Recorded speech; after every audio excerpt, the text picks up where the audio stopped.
संखुवा सभा र भोजपुरका महिलाहरूका लागि 7 दिने हस्तकला सामग्री निर्माण सम्बन्धी उद्यमशीला तालिम सुरु भएको छ।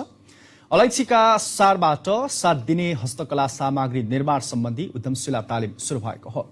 प्रधानमन्त्री कृषि आधुनिकीकरण परियोजना कार्यान्वयन इकाइ संखुवा सभा र संखुवा सभा अलैँची व्यवसायी संघको आयोजनामा 7 दिने हस्तकला सामग्री निर्माण सम्बन्धी तालिम सुरु भएको हो।